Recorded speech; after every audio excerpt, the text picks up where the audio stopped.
Assalamualaikum warahmatullahi wabarakatuh. Selamat pagi teman-teman. Semoga teman-teman semuanya dalam keadaan sehat walafiat dan semangat dalam mengikuti mata kuliah kali ini. Nah, kami dari kelompok 6 akan mempresentasikan tentang akuntansi aset berwujud. Kelompok kami terdiri dari yang pertama Fadila Balkis Arifah dengan NIM 20812141019, yang kedua Inkirana Mahreza Ayuding Tias dengan NIM 20812141021. Yang ketiga Daniel Farah Nanif dengan NIM 20812141037. Yang keempat Zulfa Dina Sintawati dengan NIM 20812141038. Dan yang terakhir ada Muhammad Dayan dengan NIM 20812141083. Pada kesempatan kali ini kita akan membahas tentang aset tak berwujud. Aset tak berwujud dapat dikategorikan sebagai aset perusahaan, namun secara fisik aset tersebut tidak nampak. Maka dari itu disebut dengan istilah aset tak berwujud. Dalam PSAK nomor 19 revisi 2010 menyatakan aset tak berwujud atau intangible asset adalah aset tidak lancar atau non-current asset dan tidak berbentuk yang memberikan hak keekonomian dan hukum kepada pemiliknya dan dalam laporan keuangan tidak dicakup secara terpisah dalam klasifikasi aset yang lain. Aset tak berwujud memiliki karakteristik sebagai berikut. Yang pertama, kurang memiliki eksistensi fisik, mendapatkan nilai dari hak dan keistimewaan yang diberikan kepada perusahaan yang menggunakannya. Yang kedua, bukan merupakan instrumen keuangan, menghasilkan nilainya dari klaim untuk menerima kas atau ekuivalen kas di masa mendatang. Yang ketiga, bersifat jangka panjang dan menjadi subjek amortisasi, menyediakan jasa dalam kurun waktu bertahun-tahun. Karakteristik aset tak berwujud yang paling menonjol adalah tingkat ketidakpastian nilai dan manfaat di kemudian hari. Selanjutnya, penggolongan aset tak berwujud dan perilaku akuntansinya. Sebagai tujuan dari PSAK 19 revisi 2010, yaitu untuk menentukan perlakuan akuntansi untuk aset tak berwujud yang diatur secara khusus dalam PSAK lain. Apabila PSAK lain telah mengatur jenis aset tak berwujud tertentu, sebagai konsekuensinya entitas bukan dengan menerapkan PSAK nomor 19 dimaksud. Sebagai contoh, pernyataan ini tidak diterapkan untuk yang pertama, aset tak berwujud yang dimiliki untuk dijual dalam kegiatan usaha normal. Yang kedua, aset pajak tangguhan. Yang ketiga, sewa dalam ruang lingkup PSAK nomor 30. Yang keempat, aset yang timbul dari imbalan kerja. Yang kelima, aset keuangan yang didefinisikan dalam PSAK nomor 55 revisi 2006. Yang keenam, goodwill yang timbul dari kombinasi bisnis. Yang ketujuh, biaya akuisisi yang ditangguhkan dan aset tak berwujud yang timbul dari hak kontraktual penjamin berdasarkan kontrak asuransi dalam PSAK nomor 38 dan PSAK nomor 36. Dan yang terakhir yaitu aset tak berwujud tidak lancar yang diklasifikasikan sebagai dimiliki untuk dijual. Kriteria definisi aset tak berwujud. Pengertian aset tak berwujud diberikan batasan yaitu aset non-moneter teridentifikasi tanpa wujud fisik.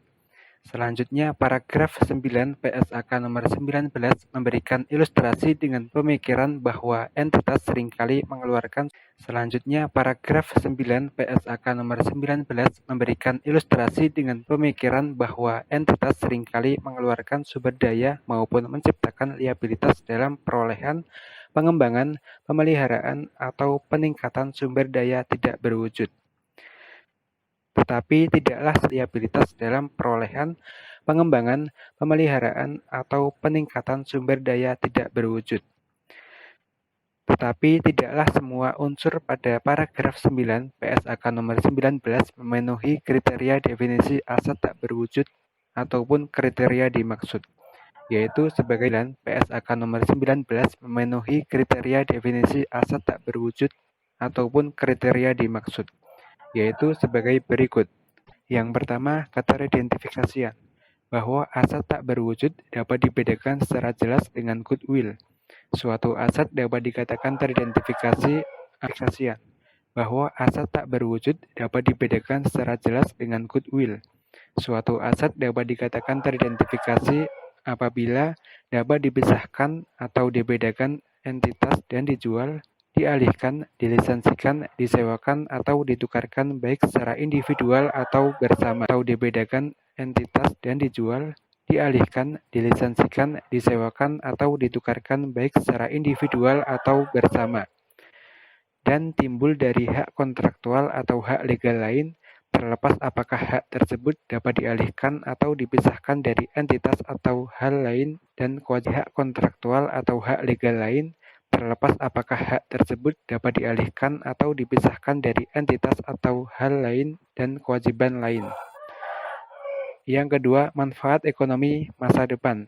Entitas akan mengendalikan manfaat ekonomi masa depan bila adanya perlindungan hukum seperti hak. Yang kedua, manfaat ekonomi masa depan. Entitas akan mengendalikan manfaat ekonomi masa depan bila adanya perlindungan hukum seperti hak cipta, perjanjian dagang terbatas, atau perjanjian hukum bagi pegawai untuk menjaga kerahasiaan terbatas, atau perjanjian hukum bagi pegawai untuk menjaga kerahasiaan. Jenis aset tak berwujud ada 6. Yang pertama yaitu hak paten. Hak paten merupakan suatu hak yang diberikan kepada pihak yang menemukan hal untuk menjual, membuat, atau mengawasi penemuannya selama jangka waktu tertentu, umumnya selama 17 tahun. Hak paten ini dapat digunakan sendiri atau diserahkan kepada pihak lain dengan suatu perjanjian. Ayat jurnal amortisasi dapat disusun sebagai contoh berikut. Debit amortisasi hak paten sebesar 15 juta dan kredit hak paten sebesar 15 juta. Pembebanan amortisasi dapat dialokasikan ke biaya produksi atau biaya penjualan apabila digunakan pada kegiatan yang berhubungan dengan penjualan. Yang kedua yaitu hak cipta. Hak cipta merupakan suatu hak yang diberikan kepada seorang pengarang atau pencipta untuk menerbitkan, menjual, atau mengawasi hasil ciptaannya. Sebagai contoh yaitu karangan, musik, atau pementasan yang diberikannya juga untuk jangka waktu tertentu, umumnya ditetapkan 28 tahun. Kemungkinan dapat diperpanjang masanya dan juga dapat kurang dari yang ditetapkan.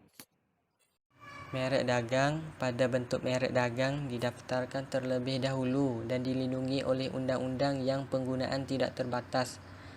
Cara memperoleh merek dagang ini dapat dengan pembelian atau dibuat sendiri.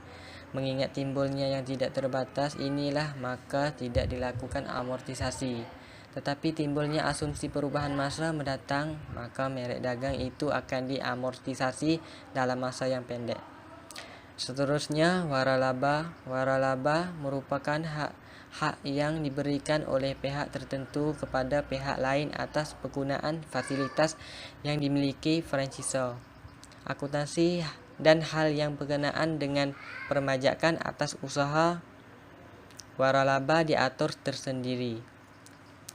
Dan leasehold, yaitu bentuk leasehold ini merupakan hak dari penyewa untuk menggunakan aset tetap dalam perjanjian sewa-menyewa.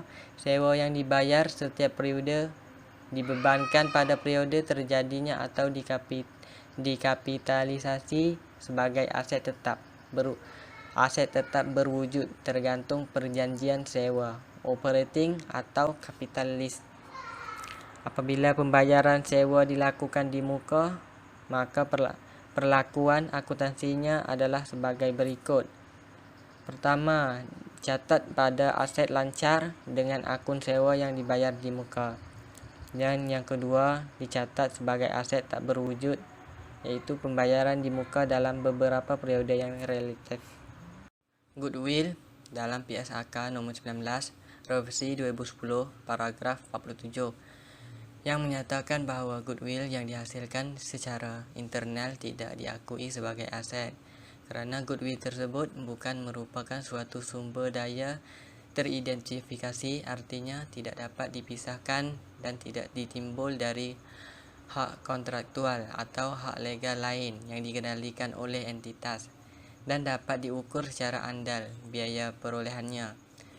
Dalam suatu kasus bahawa entitas melakukan pengeluaran untuk menghasilkan manfaat ekonomi masa depan, tetapi pengeluaran tersebut tidak berakibat pada timbulnya aset tak berwujud yang dapat diakui dengan PSAK nombor 19. Dapat terjadi kesulitan menentukan aset tak berwujud yang dihasilkan secara internal dan apakah memenuhi kriteria untuk diakui sebagai aset tak berwujud, antara lain dalam hal tersebut. 1. Menentukan apakah telah timbul dan saat timbulnya aset teridentifikasi yang akan menghasilkan manfaat ekonomi masa depan. Yang kedua, menentukan biaya perolehan aset secara andal. Dapat terjadi biaya untuk menghasilkan aset tak berwujud. Tidak dapat dibedakan dengan biaya untuk memelihara atau meningkatkan goodwill yang dihasilkan secara internal atau biaya operasional. Dan goodwill dicatat ketika terjadi pembelian, merger, reorganisasi, perubahan bentuk usaha, dan perubahan kepemilikan. Variabel yang menentukan dalam perhitungan goodwill antara lain rate of return atau proyeksi laba yang dapat dihasilkan di mana yang akan datang. Yang kedua, nilai aset di luar goodwill. Dan penetapan besarnya goodwill dapat digunakan dua cara, yaitu kapitalisasi penghasilan bersih rata-rata, dan yang kedua, kapitalisasi kelebihan menghasilkan rata-rata. Biaya yang ditangguhkan dikategorikan sebagai aset tak berwujud mempunyai nilai berupa hak. Tetapi pada biaya yang ditangguhkan ini memperolehi nilai kerana adanya pembayaran di muka yang biasanya menyangkut masa yang lama. Depresiasi. Pada akuntansi komersial, aset tak berwujud dikelompokkan menjadi aset dengan masa manfaat yang dibatasi oleh ketentuan hukum, yaitu atas dasar ketentuan persatuan atau sifat dari aset itu sendiri. Dan perusahaan dapat juga memperoleh hak berupa hak untuk pengelolaan sumber alam berupa penggalian atau manfaatnya. Amortisasi. Menurut PSAK 19 Revisi 2010, amortisasi adalah alokasi sistematis jumlah tersusutkan aset tak berwujud selama umur manfaatnya. Pada saat tertentu, nilai aset tak berwujud itu akan habis, maka harga perolehan aset tak berwujud harus diamortisasikan secara sistematis selama taksiran masa manfaat dan tidak boleh dibebankan seluruhnya pada periode perolehan. Periode amortisasi ini harus dievaluasi secara teratur apakah peristiwa atau kondisi selanjutnya menentukan adanya perubahan taksiran masa manfaat yang sebelumnya telah ditentukan. Apabila terjadi perubahan, jumlah harga perolehan yang belum diamortisasi harus menjadi beban sisa masa manfaat yang baru, namun dipersyaratkan untuk tidak melebihi 20 tahun dari tanggal perolehan. Hal yang perlu dipertimbangkan dalam menaksir masa manfaat aset tak berwujud menurut PSAK nomor 19 Revisi 2010. 1. Ketentuan hukum, peraturan, dan perjanjian yang membatasi masa manfaat maksimum. 2. Kemungkinan untuk memperbarui atau memperpanjang batas masa manfaat yang telah ditentukan. 3. Pengaruh keuangan, permintaan, persaingan, dan faktor perubahan ekonomi dan teknologi yang mempengaruhi masa manfaat. 4. Perkiraan tindakan yang akan dilakukan oleh pesaing, pelaksanaan hukum atau peraturan dan lainnya yang membatasi keunggulan dalam daya saing. 5. adanya masa manfaat yang tidak terbatas, dan masa manfaat yang diharapkan tidak dapat ditaksir secara wajar. 6. Kemungkinan aset tak berwujud terdiri atas beberapa jenis atau faktor yang mempunyai masa manfaat berbeda. Akuntansi komersial metode amortisasi aset tak berwujud pada umumnya menggunakan metode garis lurus dengan menghitung biaya amortisasi berasal dari persentase tarif dikali harga perolehan aset tak berwujud. Semisal, ada suatu perusahaan itu menggunakan seluruh biayanya, yaitu sebesar 300 juta, untuk memperoleh hak paten dengan umur masa manfaat 5 tahun. Maka untuk menghitung biaya amortisasi setiap tahun, menggunakan rumus garis lurus, yaitu dengan cara 1 tahun dibagi masa manfaat, yaitu 5 tahun, dikali harga perolehan hak paten sebesar 300 juta, maka diperoleh amortisasi dalam 1 tahun, yaitu 60 juta. Aset akan habis pada akhir masa manfaat di tahun ke-5. Jadi pada tahun ke-5 itu masa manfaat dari hak paten itu akan habis.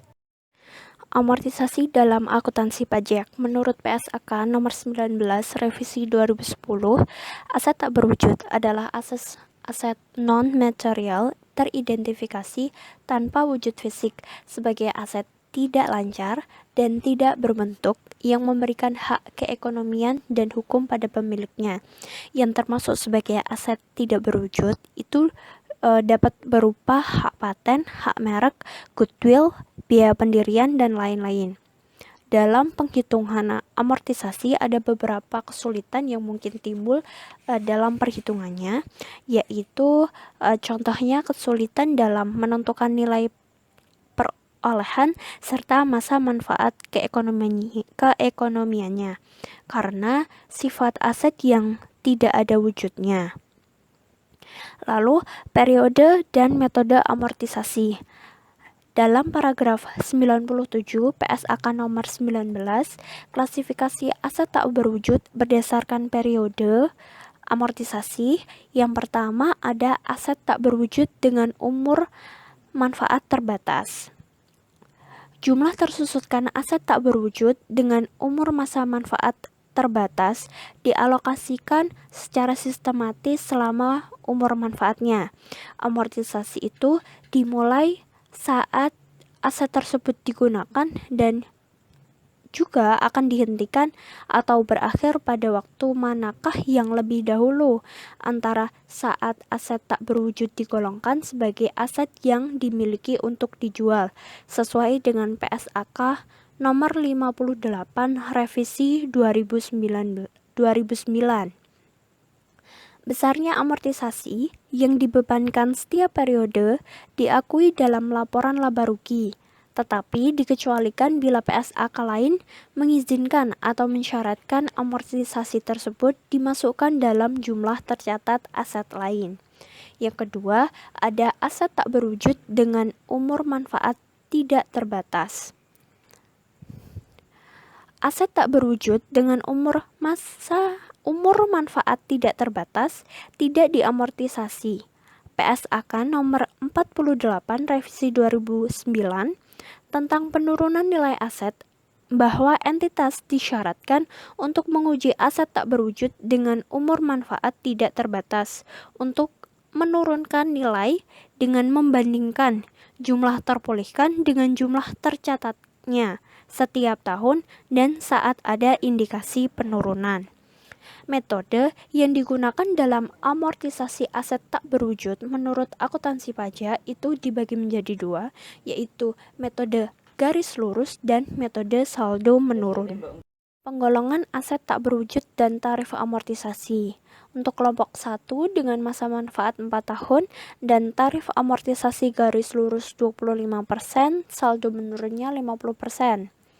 Kelompok 2, masa manfaatnya 8 tahun, tarif garis lurusnya 12,5% dan saldo menurunnya 25%. Kelompok 3, masa manfaatnya 16 tahun dengan tarif amortisasi untuk garis lurusnya 6,25% dan saldo menurun 12,5%. Kelompok 4, yaitu masa manfaatnya 20 tahun dengan menggunakan tarif garis lurusnya ada 5% dan tarif amortisasi untuk saldo menurunnya 10%. Metode yang digunakan untuk suatu perusahaan itu dapat menggunakan sesuai dengan metode yang dipilih berdasarkan masa manfaat sebenarnya dari aset tak berwujud itu. Kemungkinan dapat terjadi bahwa masa manfaat aset tidak berwujudnya itu tidak tercantum pada kelompok masa manfaat, maka wajib pajak itu dapat menggunakan masa manfaat yang terdekat.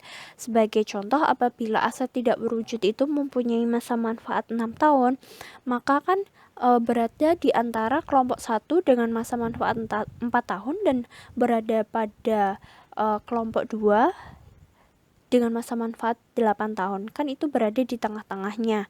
Maka perusahaan itu dapat menggunakan masa manfaat 4 tahun atau 8 tahun. Untuk contoh lain yaitu apabila aset tidak berwujud itu mempunyai masa manfaat 5 tahun, maka lebih baik menggunakan masa manfaat terdekat, yaitu menggunakan kelompok 1 dengan masa manfaat 4 tahun. Selanjutnya, saya akan menjelaskan materi mengenai saat amortisasi dan amortisasi pada akhir masa manfaat. Sesuai akuntansi pajak bahwa pada akhir masa manfaat, aset tak berwujud akan diamortisasi sekaligus. Khusus untuk amortisasi aset tak berwujud menggunakan metode amortisasinya dengan metode menurun. A. Ketentuan khusus. Pada ketentuan khusus mengatur masalah sebagai berikut. Yang pertama, pengeluaran untuk biaya pengeluaran modal suatu perusahaan dibebankan pada tahun terjadinya pengeluaran atau diamortisasi sesuai ketentuan yang berlaku. Yang kedua adalah amortisasi terhadap pengeluaran untuk hak dan pengeluaran lain yang mempunyai masa manfaat lebih dari 1 tahun di bidang penambangan minyak dan gas bumi dilakukan dengan menggunakan metode satuan produksi. Dilakukan dengan menentukan persentase tarif amortisasi yang besarnya setiap tahun sama dengan persentase perbandingan antara realisasi penambangan minyak dan gas bumi pada tahun yang bersangkutan dengan taksiran jumlah keseluruhan kandungan minyak dan gas bumi di lokasi tersebut. Sebagai contoh, soalnya sebagai berikut. Contoh soal PT Abadi mengeluarkan biaya untuk memperoleh hak penambangan minyak dan gas bumi di suatu lokasi sebesar 800 juta. Taksiran jumlah kandungan minyak sebesar 200 juta barel. Produksi sebenarnya adalah 50 juta barel. Maka A. Tarif amortisasi adalah 50 juta dibagi 200 juta dikali 100%. Hasilnya adalah 25%. Amortisasi tahun 1 yaitu 25% dikali 800 juta. Hasilnya adalah 200 juta. Sehingga amortisasi tahun pertama adalah 200 juta. Yang B, produksi sebenarnya tahun kedua sebesar tahun kedua yaitu 75 juta barel. Tarif amortisasinya tahun kedua adalah 75 juta dibagi 200 juta dikali 100%, sehingga hasilnya adalah 37,5%. Tarif amortisasi tahap 2 adalah 37,5% dikali 800 juta. Maka tarif amortisasi tahap 2 adalah 300 juta. Selanjutnya, saya akan menjelaskan poin yang ketiga mengenai amortisasi atas pengeluaran untuk memperoleh hak penambangan yang punya masa manfaat lebih dari 1 tahun selain minyak bumi dan gas bumi, berupa hak penguasaan hutan serta penguasaan sumber daya alam seperti hak penguasaan hasil laut diamortisasikan berdasarkan metode satuan produksi dengan jumlah paling tinggi 20% per tahun. Seperti contoh soalnya adalah sebagai berikut. Pengeluaran untuk memperoleh hak penguasaan hutan sebesar 800 juta. Potensi hutan tersebut adalah 10 juta ton kayu. Yang A adalah produksi sebenarnya tahun pertama adalah 1 juta ton. Maka tarif amortisasinya adalah 1 juta dibagi 10 juta dikali 100%. Maka hasilnya adalah 10%. Amortisasi tahun pertama adalah 10% dikali 800 juta sama dengan 80 juta. Yang B adalah apabila produksi sebenarnya tahun kedua sebesar 3 juta ton atas 30% potensi tersedia, maka amortisasi tahun tersebut adalah 20% dikali 800 juta sama dengan 160 juta. Yang selanjutnya atau yang poin yang keempat adalah amortisasi atas pengeluaran yang dilakukan operasi komersial mempunyai masa manfaat lebih dari 1 tahun. terhadap pengeluaran tersebut harus dikapitalisasikan terlebih dahulu. Pengeluaran biaya-biaya adalah yang dikeluarkan sebelum operasional komersial. Contohnya adalah biaya studi kelayakan, biaya produksi, dan lain-lain. Yang selanjutnya adalah poin kelima, amortisasi terhadap goodwill. Goodwill merupakan aset tak berwujud tetap, tidak dapat diidentifikasikan khusus dan tidak terpisahkan dari perusahaan. Ditinjau dan dari aspek ekonomi, goodwill mempunyai kemampuan lebih dari memperoleh laba, tapi setelah terjadi perubahan UU PPH terakhir dengan UU nomor 36 tahun 2008 tentang pajak penghasilan sebagaimana diatur dalam pasal 11, goodwill diamortisasi asalkan memiliki masa manfaat lebih dari 1 tahun. Yang selanjutnya saya akan menjelaskan materi mengenai pengalihan hak aset tak berwujud. Kemungkinan terjadi pengalihan aset tak berwujud yang memenuhi syarat pasal 4 ayat 3 UU Pajak Penghasilan yang tidak termasuk subjek pajak seperti warisan, maka nilai sisa buku aset tersebut boleh dibebankan kepada kerugian bagi pihak yang mengalihkan. Contoh soalnya adalah sebagai berikut. PT Daya mengeluarkan biaya untuk memperoleh hak penambangan minyak dan gas bumi di suatu lokasi tersebut sebesar 600 juta. Taksiran kandungan minyak sebesar 200 juta barel. Setelah produksi minyak dan gas bumi mencapai 100 juta barel, hak penambangan dijual kepada pihak lain sebesar 400 juta barel. Jawabannya adalah harga peroleh 600 juta, amortisasi yang telah dilakukan adalah 100 juta dibagi 200 juta dikali 100% dikali 600 juta, maka hasilnya adalah 300 juta. Nilai sisa buku didapat dari harga peroleh 600 juta dikurangi dengan 300 juta, maka nilai sisa buku adalah 300 juta. Harga jualnya adalah 400 juta. Dengan demikian, nilai sisa buku sebesar 300 juta dibebankan sebagai kerugian dan harga jual sebesar 400 juta dibukukan sebagai penghasilan. Oke, di slide kali ini saya akan menjelaskan tentang pengukuran. Pengukuran setelah pengakuan, pihak entitas itu dapat memilih di antara dua model, yaitu dengan model biaya. Jadi di model biaya ini, setelah dilakukan pengakuan awal, aset tak berwujud dicatat pada biaya perolehannya. Kemudian dikurangi akumulasi amortisasi dan akumulasi rugi penurunan nilai. Selanjutnya ada model revaluasi. Dalam model revaluasi, bahwa setelah pengakuan awal, aset tak berwujud dicatat pada jumlah revaluasian, yaitu nilai wajar pada tanggal revaluasi dikurangi akumulasi amortisasi, yang selanjutnya akumulasi rugi penurunan nilai dan aset selanjutnya untuk kepentingan atau tujuan revaluasi sesuai PSAK nomor 19. Hal ini menunjukkan bahwa nilai wajar ditentukan dengan menggunakan referensi dari pasar aktif. Pengertian dari pasar aktif sendiri yaitu pasar yang memenuhi semua kondisi aset yang diperdagangkan di pasar bersifat homogen, lalu pembeli dan penjual yang berkeinginan bertransaksi biasanya dapat ditemui setiap saat, dan harga tersedia untuk publik.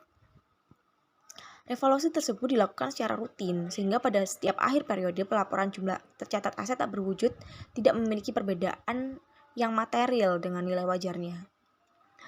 Dengan model revaluasi, tidak boleh untuk merevaluasi aset tak berwujud yang sebelumnya belum pernah diakui sebagai aset, dan pengakuan awal aset tak berwujud pada jumlah tertentu selain biaya perolehannya. Jadi dengan model revaluasi ini digunakannya setelah suatu aset telah diakui awalnya dengan metode biaya. Namun bila hanya sebagian saja biaya aset tak berwujud diakui sebagai aset karena aset tersebut dimaksud tidak memenuhi kriteria pengakuan sampai pertengahan proses, maka model revaluasi dapat diterapkan untuk keseluruhan aset. Oke, selanjutnya ada saat amortisasi. Jadi sebenarnya banyak faktor yang dipertimbangkan dalam menetapkan umur manfaat aset tak berwujud, sebagaimana diatur dalam paragraf 90. Jadi saat amortisasi itu kapan aja sih? Yang pertama, saat ada harapan secara efisien oleh tim manajemen lain. Lalu ada saat ada tipe siklus hidup produk untuk aset dan informasi umum mengenai estimasi umur manfaat dari aset itu serupa dengan yang digunakan untuk keperluan yang serupa pula. Yang ketiga ada saat jenis teknis, teknologi, komersial atau jenis lain dari keusahaan itu ada. Lalu yang keempat ada stabilitas industri, di mana aset beroperasi dan perubahan permintaan pasar atau produk ataupun jasa yang dihasilkan oleh aset tersebut. Yang kelima, perkiraan atas tindakan kompetitor atau kompetitor potensial. Yang keenam, ada tingkat pengeluaran perawatan yang dibutuhkan untuk menghasilkan manfaat ekonomi masa depan aset, serta kemampuan dan maksud entitas untuk mencapai tingkat tersebut. Lalu yang ketujuh, periode pengendalian aset dan batasan hukum atau batasan serupa dalam pemanfaat aset, seperti masa berlaku sewa yang terkait. Dan yang terakhir, apakah umur manfaat aset bergantung pada umur manfaat aset lain entitas. Umur manfaat aset tak berwujud dimaksud terkait dengan amortisasi aset tak berwujud. Yang secara komersial, metode amortisasi menggambarkan pola konsumsi entitas atas manfaat ekonomi masa depan yang diharapkan seperti dijelaskan sebelumnya. Amortisasi itu dimulai saat produk atau proses tersedia untuk dijual atau digunakan, sedangkan untuk kepentingan pajak, saat amortisasi itu pengaturannya sesuai dengan pasal 11A ayat 1A, bahwa amortisasi dimulai pada bulan dilakukannya pengeluaran, kecuali untuk bidang usaha tertentu yang diatur untuk lebih lanjut dengan peraturan Menteri Keuangan, begitu. Oke, next ada akuntansi pajak biaya penelitian dan pengembangan. Secara khusus nih, akuntansi pajak itu tidak mengatur bagaimana melakukan pencatatan biaya penelitian dan pengembangan. Tetapi, mengacu pada pasal 6 ayat 1 huruf F Undang-Undang Pajak Penghasilan, bahwa biaya penelitian dan pengembangan perusahaan yang dilakukan di Indonesia itu dapat dibebankan sebagai biaya dalam rangka menghitung besarnya penghasilan kena pajak. Dalam penjelasan tersebut, biaya penelitian dan pengembangan perusahaan yang dilakukan di Indonesia tersebut, kalau dalam jumlah yang wajar untuk menemukan teknologi maupun sistem baru bagi pengembangan perusahaan, itu bisa dibebankan sebagai biaya perusahaan. Pada akuntansi pajak menggunakan teknologi biaya penelitian dan juga ditentukan adanya ukuran dalam jumlah yang wajar. Baik, berikut referensi yang kami gunakan untuk menyusun materi kali ini. Bagi teman-teman yang ingin bertanya dapat disampaikan ke kelompok kami. Sekian presentasi dari kelompok kami. Semoga presentasi dari kami bermanfaat bagi teman-teman semuanya. Kami mohon maaf apabila ada kekurangan dan kesalahan yang kurang berkenan. Wassalamualaikum warahmatullahi wabarakatuh.